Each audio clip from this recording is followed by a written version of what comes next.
यहाँ अहम खबर दें आपको। इस्लामाबाद हाई कोर्ट ने एवन फील्ड रेफरेंस में सजाओं के खिलाफ मरियम नवाज और कैप्टन सफदर की अपीलों पर फैसला महफूज कर लिया है।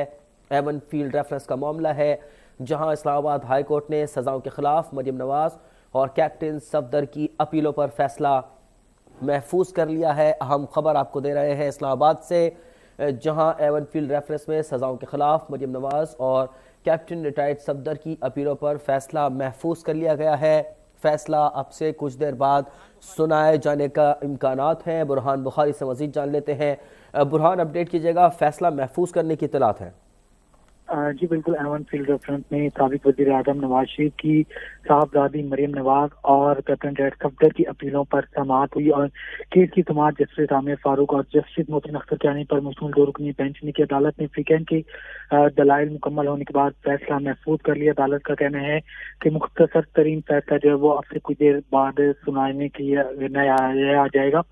दौरान समाअत जस्टिस आमिर फारूक की जानिब से अहम रिमार्क सामने, जिसमें उनका कहना था कि नैब जो बातें कर रहा है या जो बयान दे रहा है उस हवाले से वो शवाहिद भी पेश करे, जिस पर डिप्टी प्रोसिक्यूटर सरदार मुजफ्फर अब्बासी का कहना था कि हमने जो डॉक्यूमेंट्स पेश किए हैं इसमें तमाम तर शवाहिद भी जो है वो मौजूद हैं, जिस पर अदालत का कहना था कि आपने ऑनरशिप के हवाले से मरियम नवाज को 1993 जबकि गुज़िश्ता समाअत के ऊपर 2006 से उनका ताल्लुक जाहिर किया था। आपके तो अपने ही बयानात और दस्तावेजात में जो है वो तजाद है, जिस पर फाजिल प्रोसिक्यूटर का कहना था कि शवाहिद अपने दिफा के लिए शवाहिद पेश करना मुद्दई का काम है और इस हवाले से नैब के पास जो जो शवाहिद थे वो हम पेश कर चुके हैं। दौरान समाअत अदालत का कहना था कि एवन फील्ड रेफरेंस की तहकीकात करने वाली JIT के सरबराह वाजिद जिया तफ्तीशी अफसर थे, मगर उन्होंने अपनी तफ्तीश से ज्यादा अपने एनालिसिस और नताइज जो हैं वो रिकॉर्ड का हिस्सा बनाया, जबकि डॉक्यूमेंटेड कोई भी किसी किस्म की कोई भी चीज जमा नहीं कराई। दौरान समाअत जस्टिस आमिर फारूक का कहना था कि नैब जो है फिल वक्त और फिलहाल जो है अपना केस साबित करने में मुकम्मल तौर पर जो है वो नाकाम रहा है। वीकेंड के दलाइल मुकम्मल होने के बाद अदालत ने फैसला महफूज कर लिया है। जी अच्छा बुरहान, ये बताइएगा कि कमरा अदालत में कौन कौन मौजूद था? नून लीग के अहम रहनुमाओं में से कौन लोग थे और अभी कौन वहाँ पे दस्तयाब है? जी बिल्कुल, आज जब केस की समाअत शुरू हुई तो समाअत से कबल ही कमरा अदालत जो है लीगी रहनुमाओं जिनमें अता तारड़ समेत दीगर जो लीगी रहनुमा थे जिनमें हनीफ अब्बासी भी मौजूद थे उनसे भर चुका था। मरीम नवाज के हमरा जो है साबिक सेनेटर परवेज रशीद, वजीर इत्तलात मरीम औरंगजेब में जो दीगर क़यादत है वो भी कमरा अदालत में पहुंची और इस वक्त कमरा अदालत में जो लीगी रहनुमाओं की एक बड़ी तादाद है वो मौजूद है। साबिक सूबाई वजीर राना मकबूल भी इस वक्त कमरा अदालत में मौजूद हैं और इंतजार किया जा रहा है कि कब अदालत मुख्तसर तरीन फैसला सुनाती है। जी बुरहान, ये बताइएगा कि जो बेंच है, जो जस्टिसेस हैं, कौन कौन है उस बेंच के अंदर, कितने जजेस शामिल हैं और जस्टिस आमिर फारूक के क्या रिस्पॉन्सेस थे इस केस के हवाले से? जी इस केस को दो रुकनी बेंच जो है वो समाअत कर रहा है, जिसमें जस्टिस आमिर फारूक और शामिल हैं। दौरान समाअत जस्टिस मोहसिन अख्तर कियानी ने ही जो नैब के डिप्टी प्रोसिक्यूटर हैं, क्योंकि जो इस सारे मामले को देख रहे हैं उस्मान अरशद,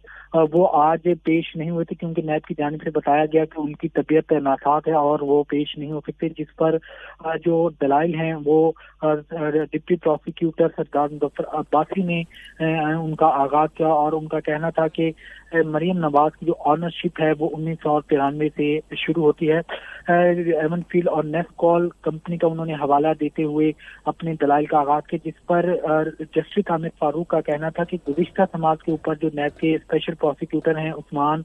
जी अरशद, उन्होंने का कहना था कि मरियम नवाज का जो ताल्लुक है वो 2006 से शुरू होता है और इस केस सारे के मामले में कैप्टन सफदर का मामला सिर्फ इस बात ये है कि उन्होंने तस्लीम किया है कि ये जो दस्तखत किए हैं ये दस्तखत मरियम नवाज ही के हैं, तो आपके तो अपने ही दस्तावेजात और बयानात में तजाद है। JIT के सरबराह वाजिद जिया ने जो जो शवाहिद इकट्ठे किए वो भी आप लोगों ने पेश की, मगर जो आप लोग बयान दे रहे हैं और जो इल्जामात लगा रहे हैं उनमें اور آپ کے بیانات میں زمین آسمان کا فرق ہے۔ جے آئی ٹی کے سربراہ واجد ضیاء نے اپنے بیانات کو جو ہے بجائے اس کے کہ وہ ریکارڈ کا حصہ بناتے اور اپنے انہوں نے اس کے اوپر ایک اپنے انالیسس دے دیے، تو یہ کسی طور پر بھی مناسب نہیں ہے، جس پر ڈپٹی پروسیکیوٹر سردار مظفر عباسی کا کہنا تھا کہ اپنے دفاع کے لیے شواہد پیش کرنا مدعی کا کام ہے، ہمارا نہیں، اور اگر یہ کوئی شواہد پیش کرنا چاہتے ہیں تو بیرون ملک سے لا سکتے ہیں، کیونکہ واجد ضیاء نے جس شخص سے انٹرویو کیا، جن گواہان کے بیانات ریکارڈ کیے، ان کو انہوں نے ریکارڈ کا حصہ بنایا ہے، جس پر جسٹس عامر فاروق کا کہنا تھا کہ محض گواہان کے بیانات کو شواہد تسلیم نہیں کیا جاتا۔ اس حوالے سے اگر آپ کے پاس کوئی شواہد ہیں تو آپ پیش کریں۔ بصورت دیگر آپ لوگوں کی باتوں اور آپ لوگوں کے شواہد سے تو یہی لگتا ہے کہ آپ لوگ کسی قسم کا کیس ثابت کرنے میں ناکام رہ رہے ہیں۔ جی اچھا برہان، آپ ظاہر ہے اس پوری عدالتی کارروائی میں شامل رہے ہیں، امید یہ ہے کہ 15 سے 20 منٹ میں فیصلہ سامنے آ جائے گا۔ ایک تو یہ بتائیں کہ کیا ممکنہ جو ہے وہ وقت ہو سکتا ہے فیصلے کے سامنے آنے کا، اور یہ بھی کہ جو ریفرنسز ہیں اس سے کچھ اندازہ ہو جاتا ہے کہ یہ کیس کا جو فیصلہ ہے وہ کس طرف جائے گا۔ اس حوالے سے برہان بخاری سے ہم بات کریں گے۔ برہان بخاری سے ہمارا رابطہ منقطع ہو گیا ہے۔ مریم نواز اور کیپٹن صفدر کی سزاؤں کے خلاف اپیل پر فیصلہ محفوظ ہو گیا ہے، جبکہ جو کہ اب سے کچھ دیر بعد سنایا جائے گا۔